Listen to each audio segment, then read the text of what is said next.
आपका नाम क्या है? जी, मेरा नाम मोनिका है और मेरा अभी एचसीएस में सिलेक्शन हुआ है। 24th रैंक आई है ओवरऑल।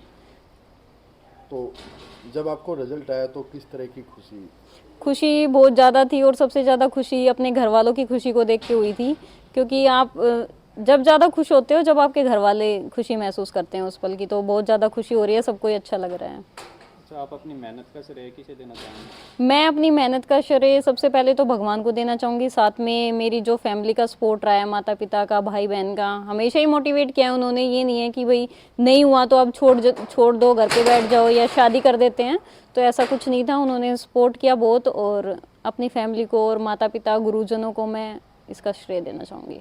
कैसे आपको यहाँ तक पहुँचने का कैसे ख्याल आया?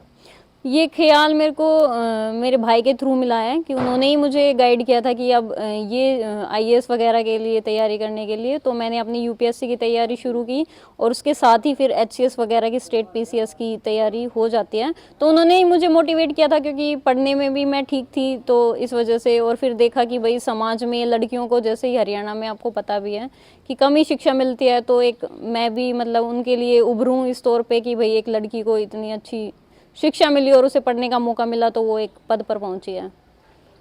यहाँ पहुँचने के बाद क्या कहना चाहेंगे आप उन लोगों को जो पढ़ाई से दूर रहते हैं या पढ़ाई नहीं करते हैं, उनको क्या कहना चाहेंगे? मैं यही कहना चाहूंगी कि बिना पढ़ाई के कुछ नहीं लगता है। अब भी जैसे मेरा एचसीएस में सिलेक्शन हो गया है, तो कहीं ना कहीं मुझे कमी सी महसूस होती है। अगर मैं नहीं पढ़ती हूँ ना, तो मुझे लगता है कि कुछ छूट गया है। तो बिना पढ़ाई के मैं कहूँगी कि जीवन में कुछ नहीं है, पढ़ना तो सबसे ज़्यादा ज़रूरी पढ़ाई है। तैयारी कैसे की आपने? सेल्फ स्टडी या फिर कहीं कोचिंग? कोचिंग मैंने वाजीराम एंड रवि से की थी 1 साल के लिए। उसके बाद मेरी सेल्फ स्टडी चली है, और उसी के दौरान मैंने यूपीएससी के भी दिए एग्जाम्स और एचसीएस का भी दिया। ये एचसीएस का सेकंड अटेम्प्ट था, लेकिन यूपीएससी का मेरा क्लियर नहीं हो पाया। स्टडी, सेल्फ स्टडी या कोचिंग, इन दोनों में फ़र्क क्या है?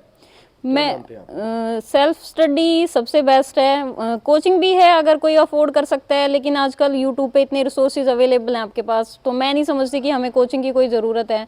तो यूट्यूब से आप बहुत अच्छा कर सकते हैं, बहुत सारा सपोर्ट मटेरियल आपको मिल जाता है। और जब बच्चा एक अपने दिमागी तौर पर मतलब उस चीज़ को ग्रहण करने के लिए तैयार होता है, तभी आपको उस चीज़ का फ़ायदा मिलता है, चाहे आप कोचिंग कर लो या सेल्फ स्टडी कर लो।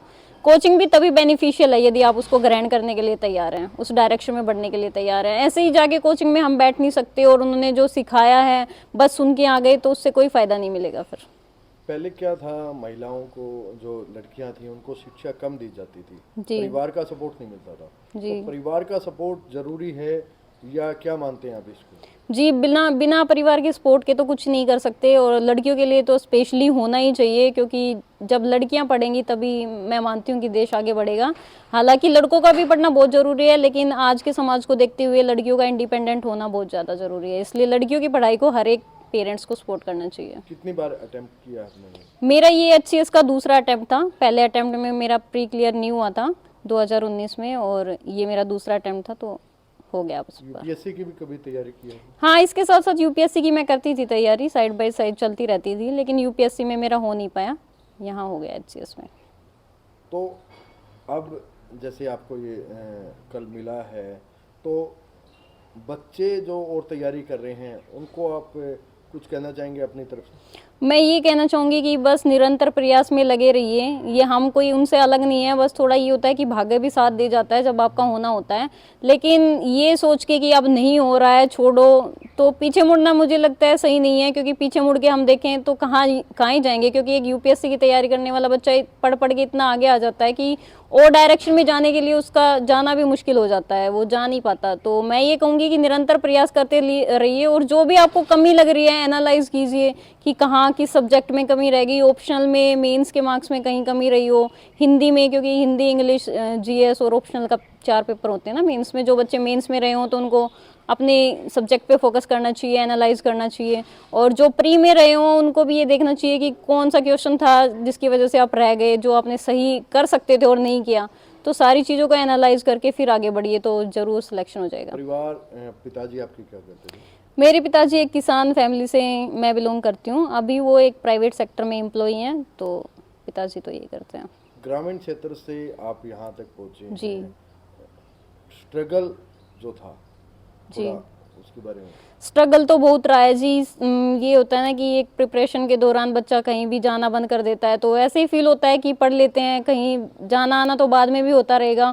और फिर ये तैयारी ऐसी है कि इसमें आपको जब पढ़ने लग जाते हो तो समय नहीं मिलता, सिलेबस ज़्यादा होता है, तो उसको कवर करने में बच्चा लगा रहता है। और स्ट्रगल तो होता ही है, बीच बीच में समस्याएं भी आती ही रहेंगी, और लड़की के लिए तो ज़्यादा आती रहती हैं। कभी शादी का दबाव है या कभी कुछ है, फाइनेंशियली भी, तो सब कुछ देखना पड़ता है, स्ट्रगल तो रहता ही है। आपको भी कभी फैमिली ने शादी के लिए प्रेशर किया पढ़ाई छोड़कर?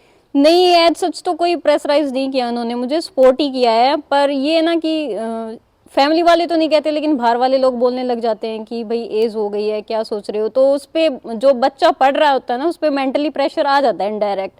हालांकि आपके परिवार वाले नहीं कहते हैं, मेरे परिवार वालों ने कभी ऐसा फोर्स नहीं किया, अगर किया होता तो शायद शादी कर ही देते।